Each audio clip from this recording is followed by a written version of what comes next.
River Charter School, and it's time for another installment of This Week in History, specifically the week of October 13th through 19th. Well, let's see some of the big events on this day, or this week.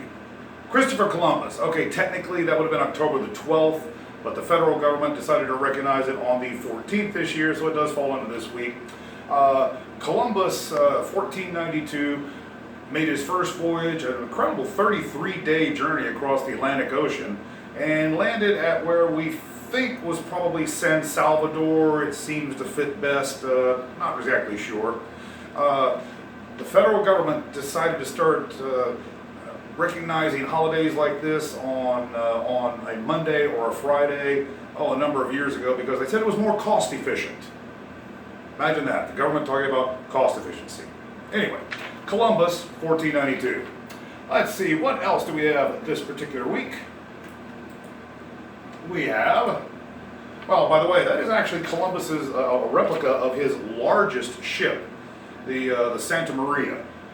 This crossed 3,000 miles of ocean. You can get a little bit of an idea of scale from looking at the folks there. Not exactly a Carnival cruise liner. Let's see, 1781, October 19th, General Cornwallis surrendered at the Battle of Yorktown, effectively ending the American Revolution. The negotiations would go on for a few more years. The treaty ending the war wasn't signed until 1783, but this was really the end of it. The witnesses reported that the British soldiers acted like little boys who'd been licked in the schoolyard when they were asked to stack their arms. They threw them down incredibly hard in an attempt to break them. There's another legend that says that the British band played a song called "The World Turned Upside Down," which, if that were true, would pretty well describe the situation of what had happened. Unfortunately, there's no evidence that that actually did happen. But the American Revolution effectively ended 1781. And Theodore Roosevelt, one of my favorite presidents. I must admit I'm biased. On October the 14th of 1912, there was an assassination attempt on candidate Theodore Roosevelt. Roosevelt had decided to run as a third-party candidate because he believed that his hand-picked successor, William Howard Taft, had destroyed his legacy. He was also not exactly in with the Republican Party. After he left the White House and went on a safari in Africa, Mark Hanna, who was the head of the Republican Party, heard of this and said, well, let us hope the lions do their duty. Therefore, he decided to run as a third-party candidate because he'd made a few too many enemies with the Republicans.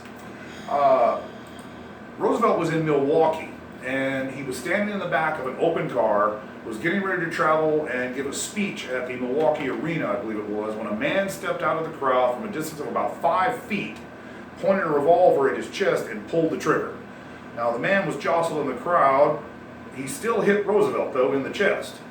Roosevelt felt of his chest, felt about a dime-sized hole in his jacket. He coughed into his hands. He didn't cough up any blood, so he didn't figure that he was hit badly internally. And so he told the driver, rather than go to the hospital, to take him on to his next speaking engagement. Roosevelt walked out on stage. By this time, the crowd knew what had happened. He opened up his jacket, showed his bloody shirt, and pulled out his bloody speech, and essentially said something along the lines of, "It's going to take more than an assassin's bullet to stop me. I feel as strong as a bull moose." And so the Progressive Party became known as the Bull Moose Party. By the way, he spoke for 90 minutes with a bullet lodged in his chest. This is a copy, this is actually his speech. That is his glasses case. And you can see where the bullet struck. It was a 50-page speech that was folded in half. And that in the glasses case is probably what saved his life. This is his x-ray. That's the bullet lodged up against his lung. So, Roosevelt was lucky that day. I can kind of sympathize with Roosevelt, although I've never been shot.